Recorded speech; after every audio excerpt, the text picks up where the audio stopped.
What up, YouTube? So today I'm going to talk to you about my experience in truck driving and what all happened to me and why I got out and why I'm looking to get back in and what else I'm looking to do in my life. So it started in 2014 for me. Whenever I started, it was late 2014. I was working at Toys R Us, and Toys R Us was telling me that they had an open opportunity for me to become a company driver with them. At that time, they explained it that the company drivers just went from distribution to store and back.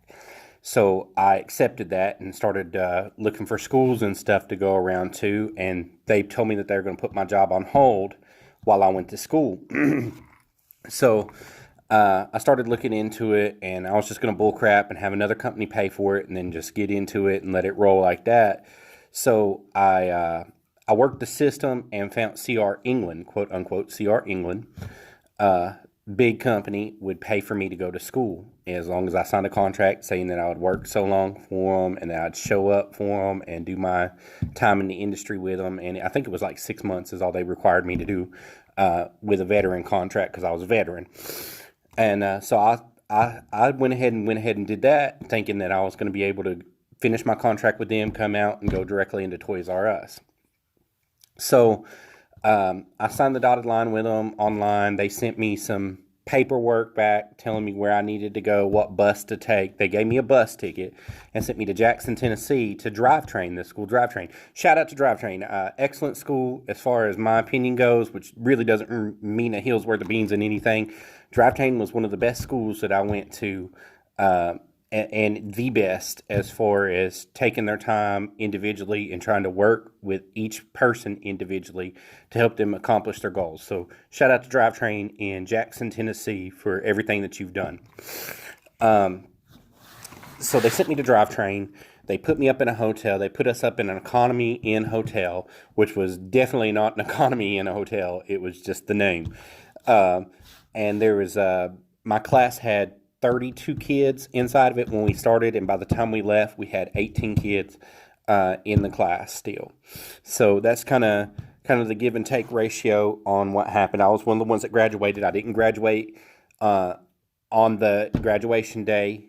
We went through all our course, learned everything that they wanted us to do. They made us sign another contract while we were there saying that they were going to get paid from CR England if we showed up and just did what they had them do. So that's what we did. We signed our contracts. We learned everything that we had to learn about backing the truck up, about what the state requirements were in our state, what the 50 state requirements were, what the law requirements were. We just went through and learned. We did everything that we had to do as far as that went. Well, as soon as we graduated, as soon as I graduated, I had 3 days before I had to report to CR England in Burns Harbor, Indiana, or Gary, Indiana, is where their terminal is, their main terminal is, where they make you sign another contract with them stating that you're going to stay with them for X amount of time and do everything with them and all that fun stuff. So I went up there. I'm married now, mind you. I didn't say that at the beginning. I'm married. I have no kids, but I had to leave my wife in order to go to Burns Harbor. And while I was in Burns Harbor, I stayed at a motel for about 3 months. It was 2.5 months before I decided to leave CR England because they were not going to get me a trainer. They promised, they made it sound like as soon as we got out of school, we were going to go to Burns Harbor, stay in the motel for a week. They were going to have a trainer for us, and then we were going to roll out and start driving for them, and that would start our 6 months from the time that we got off the truck with them and started rolling. So I stayed in the motel for 2.5 months. Every day you have a phone call at noon where they would call you and they'd tell you what number on the list you were every day.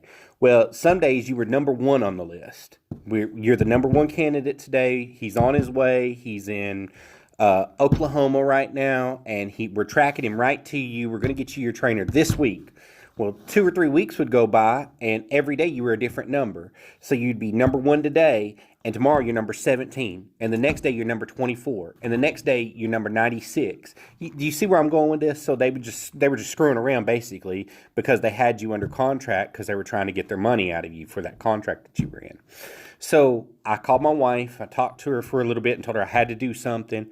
I met some people while I was at CR England in that motel and made great connections with them. That was one of the best things that CR England ever did, was they gave me great connections with good drivers. And I have to give a shout out to Harold Palmer, my friend California. That man right there has been thick and thin through it all. He's heard all my complaints. He's heard all my gripes. He knows what's gone on. So anyway, so I'm sitting in this motel and I'm drained my bank account completely empty, and I have to make a decision because they're paying for the motel, but they're not paying for food, they're not paying for water, they're not paying for anything else. They're just paying for you to sit in that motel. So I don't have any food at this point in time. I have no money coming in. They tell us that once we start rolling with our trainer, we're eligible for advances, and until we can get with a trainer, we can't get any advances to keep ourselves up and move and stuff. So the big thing hit me when I didn't have any money left, and I was calling them and I was talking to them every day. I was talking to them a couple times. I'd be like, look, man, I don't have any money and I'm stuck in this motel. What do you want me to do? I mean, am I supposed to just borrow off of people and beg off people here and just wait on them to come through? And I know a lot of y'all are like, well, you're married. What was your wife doing? My wife was currently unemployed at the time. So it was like having two unemployed people, but we were in different states. So she's worrying about what she's going to eat. And I'm having to worry about having to take care of her and what I'm going to have to do to take care of her. So eventually it just came down to a big conversation between me and my wife. And I told her I was going to have to go somewhere else. And she was like, okay, well, what do you think about this company, and this company? I said, I don't know, but I'll check them out. So I started making phone calls, started talking to recruiters. And I made my first switch within 2 months of truck driving from CR England under contract. I called and found a company that would buy my contract out, which at that time was Swift Transportation. I did not have a good go around with Swift Transportation, but some of it was my personal decisions and my choices. It had nothing to do with the company. The company was set up. I didn't know how they ran. I didn't know how companies ran at all. And my first 4 months with Swift was complete and utter hell. I had a DM who didn't care as long as he was making his money, and he didn't care if you starved, if you were making your price point, if you were making money so you could pay your bills. He just didn't care. So Swift decides to buy my contract out. I had to go with them. I'm with Swift a matter of 3 days, and they have me a trainer. 3 days. So that was a plus for Swift. Swift puts us through the 2 days worth of orientation that you got to go through, sign your paperwork, sign your contracts over, whatever you need to do. To get yourself financially stable and secure with them. They get you your enforcer lock there. They require you to have an enforcer lock there, so you have to pay for it up front. So you get your enforcer lock, you get everything rolling there, and then they get you a trainer. You got with your trainer for, I think it was 190 hours is when I was doing. About 200 hours is what you had to do. So about 2 months worth of truck driving full time is what you have to do with them. And I got a good trainer. He trained me right. He did everything that he knew to do. He tried his best to keep me in line. And then whenever I got off his truck, the day I got off his truck and he dropped me off in Memphis, I got a DM that didn't care. They situated us up where I was in the lobby for about 2 hours. They told me that this guy out of Valencia, California was going to be my DM. He was an excellent guy. He was going to make sure that I had all the money I needed, make sure that my family was taken care of, make sure my personal life was taken care of. So they're talking him up, right? That was not the case. The dude only cared about himself. He only cared about making money for himself, what type of load you were doing, and he wanted you to do 700 miles a day. 700. 600 is a legal limit. So 700 is 100 miles over the legal limit of what you can do within your drive shift, supposedly. So he was an old school trucker, apparently, and he didn't care nothing about logs and didn't care if you got fined and didn't care anything. And he'd even call you. He called me, and he would tell me, hey, I need you to run this, and I just need you to log out of your Qualcomm and run it. Just log out and go. Don't even worry about it. Just log out. And I tell him no. So we got in fights like that quite a bit. He did that about once a month to me while I was under him for those 4 months that I was with him. Well, eventually it got to the point to where I wasn't going home when he was saying that I was supposed to go home, like a lot. So I'd put my home time in a month in advance with them. And so let's say I wanted to go home on the 21st. Let's just say that I want to be home on the 21st. Realistically, it might be the 22nd or the 23rd that you get home. It was more like the 28th or 29th when I was getting home. So there was a lot of crap going on in between there that should have never happened, never took place. And it's not a deal about the freight. The freight's always there in my area. I can go from here to Chicago, Illinois, any day of the week with any company and not have a problem with it. And that mostly that was where they want me to go, was Chicago, New York, New Jersey, Oklahoma, Arizona. So I was all over the road with him while I was under him. So I went to Pennsylvania, went to Altoona, Pennsylvania, right outside of Allentown, and I took a load up for him. And this was the load that broke me from over the road stuff with him. Just completely broke me. So the place that they wanted me to deliver was a no truck zone all the way around the building. They wanted me delivered to the building in a no truck area. And there was 2 police officers on both sides of the street, so I couldn't go around and come back in and trick around. They cost me like $600. I got a $600 ticket that I had to pay within a month's time. And I wasn't really making anything at that point in time. So I called everybody under the sun, called safety, called corporate, called everybody, and told them about it, told them about the place. I flagged it on my Qualcomm. I did everything that I could do with that load. And then on top of it, on top of being a no truck zone that they sent me to, when I got there, there was a lumper fee of like $550, which the company pays lumpers. I'm not complaining about that, but I didn't have any checks. I didn't have any qual checks. I didn't have any com checks. I didn't have any data checks. I didn't have any money or any advances that I could use at that point in time. I didn't know that I needed those for lumper fees at the point in time that I was in. Now I'm 4 months into trucking, 4.5 months into trucking, about 5 months into trucking, and you would expect that somebody would have told you something about this, that you're going to have a lumper fee every once in a while, or you're going to have to go to places and you're going to have to unload it yourself if you don't want to pay a lumper fee. And nobody told you anything like that. So I'm stuck in this now for another $500 because I didn't know that I was supposedly going to get reimbursed for it. So I called them and I'm saying everything under the sun to them, cussing them. I'm not being nice at this point about it. And eventually, it got to the point that we're in a heated argument back and forth with one another. He just says, "You know what? You're fired." He said, "You're fired. I'll find somebody else tomorrow. You drop your truck off at the terminal." Da da da da. Which we're right outside the Allentown terminal. The Allentown terminal was like 15 minutes away. So I was like, "Cool, I'm going." So I went to the terminal and I went and spoke to the terminal manager in Allentown, Pennsylvania. And I told him what was going on, and he was like, "Dude, you need a new DM." He's like, "That's really what you need. You need to get a new DM. And you need to find somebody that's going to ask you some questions and work with you, find out how much you need a month as far as your personal bills and as far as what type of work you're looking for. And you just need to do something that is consistent. You don't need to be all over the place. You're killing yourself and you're trying to work it out for your family and you're not making any money." And he was telling the truth. He just broke it down for me and told me the truth. So within about a week, I was calling around inside the company because I didn't want to leave. And just have that quick jump, 4 months in, 5 months in, have another jump on me. So, so I was calling around inside the company, and I got a hold of the Georgia Pacific recruiter for dedicated Georgia Pacific, and it was regional. It was Southeast region, which was nice because I already knew most of the roads, I already knew most of the routes that are in Southeast, and I knew how to get to a lot of places, but there was a couple places I didn't. It's a learning curve. But the pay was better, or it was supposed to be better. So about the 6-month mark, I'm doing good. So about 2 extra months, I'm doing pretty good. And then they started kicking in our insurance. At that point in time, Swift did not let you choose your insurance. They chose it for you. It was like $1,200 a month for insurance. So my first 2 paychecks that I got rolling through were excellent. They were like $1,400 a piece. I was making good money. I was enjoying myself trucking at that point in time, and it just kind of went downhill from there. So I told you it was about $1,200 a month for the insurance that they booked me with, and I stuck around for about another 5 months with them, and then I couldn't do it no more. It was just to the point to where it was either pay insurance or starve, basically. And they would give me an advance. They gave me a $200 advance is what they would give me every week. If I wanted it, if I chose to take it.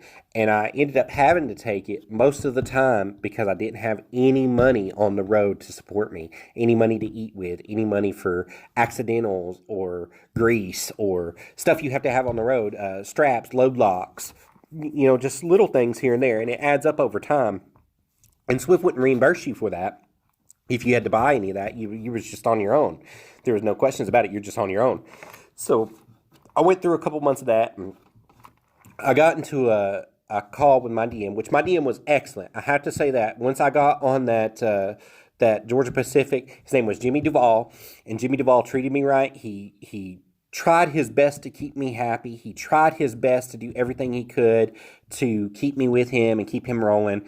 And at this point, like I told you, I'm still learning something. I'm about 10, 11 months into the business. I'm still learning what to do, how to take care of myself, where to go, what I need to do to dock at certain places, just little things. And he throws me a curveball every once in a while. I'll go to Cincinnati, or, hey, I need you to go to Houston this week. Or, he just threw every once in a while, not very often. He just threw a little curveball at me every once in a while.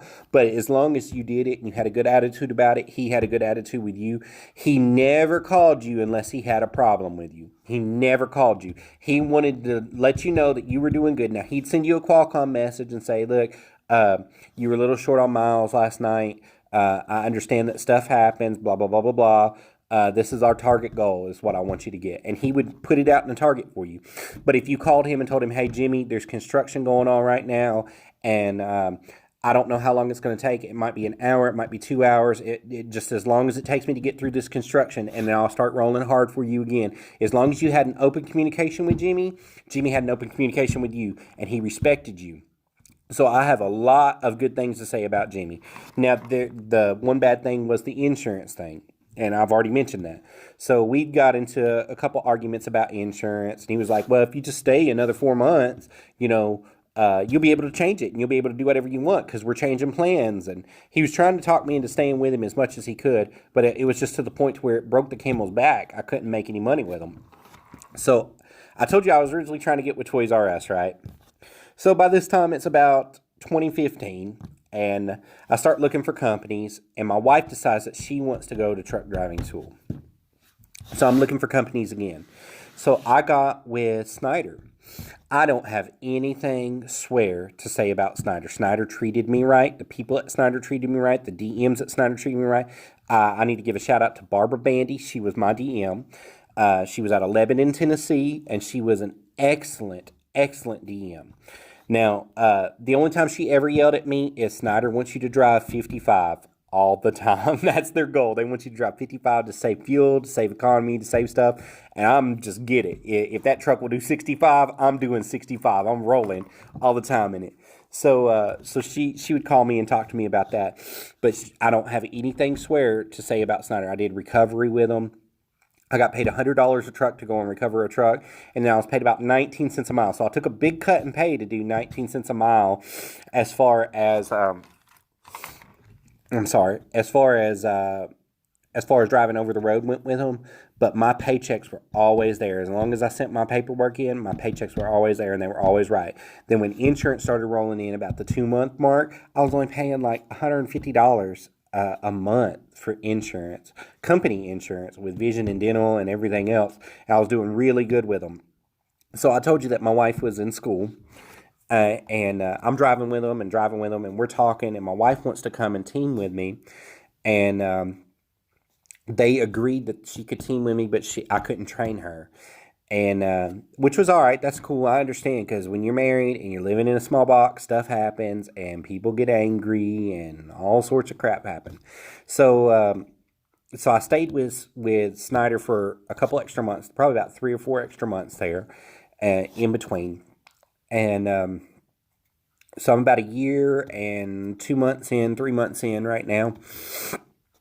And my wife calls me and she says, I found an expediting company that I really think we should look into. And I think that we could do it as a team together. And I think that they would let you train me. And it's just based on your experience and everything you've got going on. So I said, cool. So I told him, I said, well, let's give them a call and find out. So the company was Allen Expedited Transport. It's out of Bloomington Springs, Tennessee, or right beside Cookeville, Tennessee, Bloomington Springs, Tennessee. And so we called them and talked to them, and they were owner-operator affiliates. So they were affiliated with Tri-Hours LLC out of Maumee, Ohio, or Toledo, Ohio.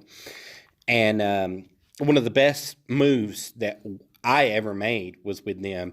Now, I was what was considered an independent contractor with them, and I signed a lease for that truck with them, but I had zero payment on the truck. I had zero fuel payment on the truck. They took it as a tax write-off because we were independent contractors with them, and that's the way to go, man. If you're going to do it, that is the way to do it.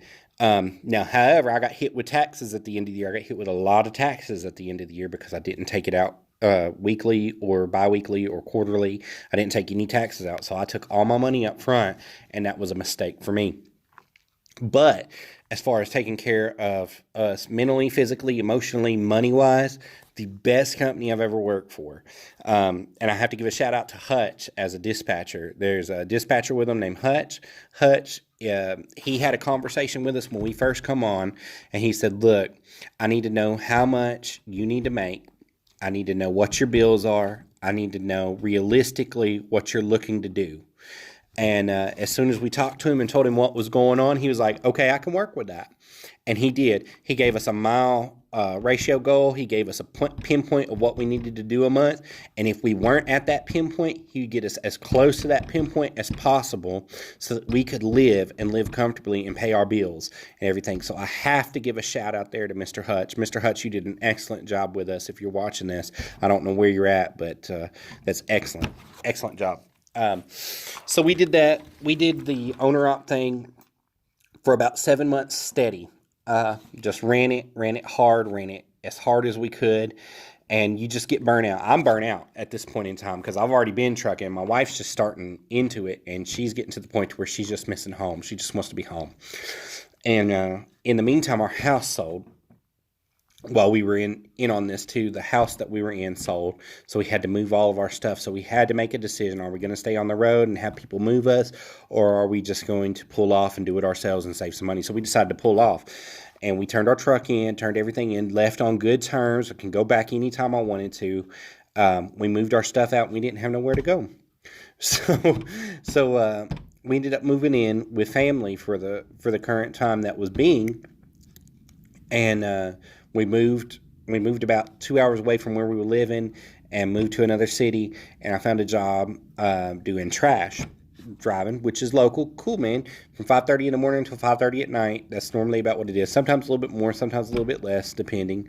But it got to a point there to where the trash industry wasn't for me, and I knew it wasn't for me. I worked there for about 6 months, and every day was a different day. The first 2 months I worked there, man, it's a lot of physicality. I had to get used to being physical with it because you're picking up stuff that it's 100 to 150 pounds on the regular, 300, 400 times a day, sometimes thousands of times a day, depending on the area that you got. So you might have 1,500 stops some days with 2 cans or 3 cans a piece that are 100 pounds a piece or more.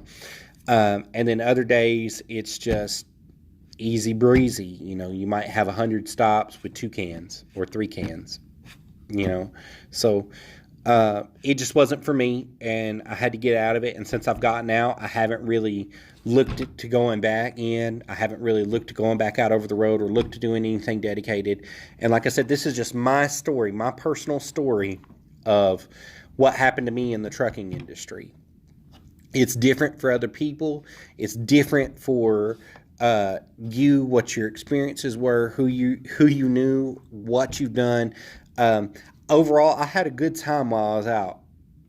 For the most part, I had a good time while I was out. The first 6 months were really rough on me. And then after I got out of that first 6 month period, it just boomed.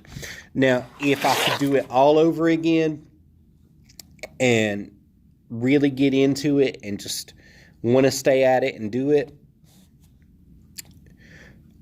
I would do it over again, but I would choose a different path. I don't think I would have went with CR England at all to start with at all. I don't think I would have went to Swift at all to start with. Now, other people may have had better experiences with either of the company, but I just don't think I would have to start with. I would have went with Snyder. If I knew what I know now, I would have signed with Snyder, and I would have went with Snyder, and I would have just rode it out as long as it took me to get the groove of it and the move of it. And Snyder was really big on training too, so they once a month they had something for their drivers where you had to come in and do a little something. And if you were already under a load, they understood. They'd put you at a terminal, get you to a terminal where you could take it on your off time. That way you're not having to drive and do it, and that way you're off and you're taken care of. Everything's taken care of for you. I spent a lot of time at the Atlanta terminal when I was with Snyder. I liked the Atlanta terminal. Some people didn't. It was in a rough neighborhood, but it was nowhere near as rough as the Swift terminal in Atlanta.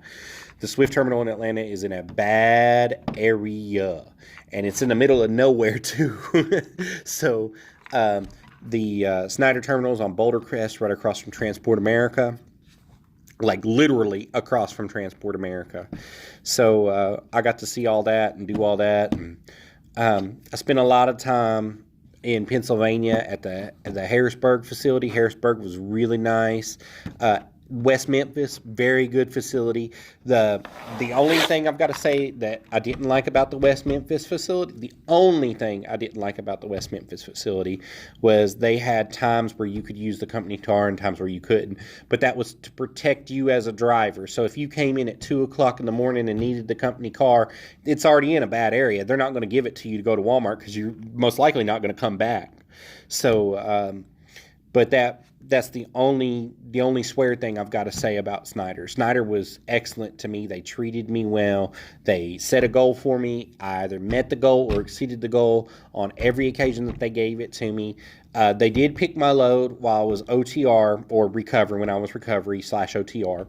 They did pick my load for me. I didn't get a chance to go across the load board and choose from 3 or 4 to say, I want to go here, I want to go here, I want to go here, I want to do this, this, and this. I didn't have a chance to do that.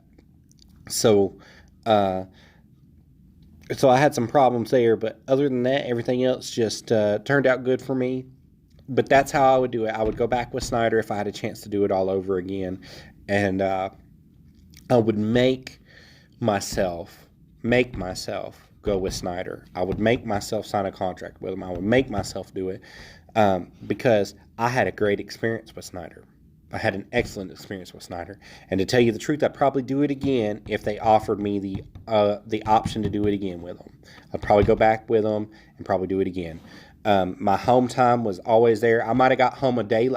2 times I put in for home time with them, the time that I was with them, and I got home a day later than what I would have liked to, what I had on my schedule. But that was just due to the load that I was on. It had nothing at all to do with me getting home. They got me home. I got to stay as long as I wanted for the most part. If I was out a month, I got a day home to a day and a half home, depending on when my next load was and where it had to go. So I was really happy with that.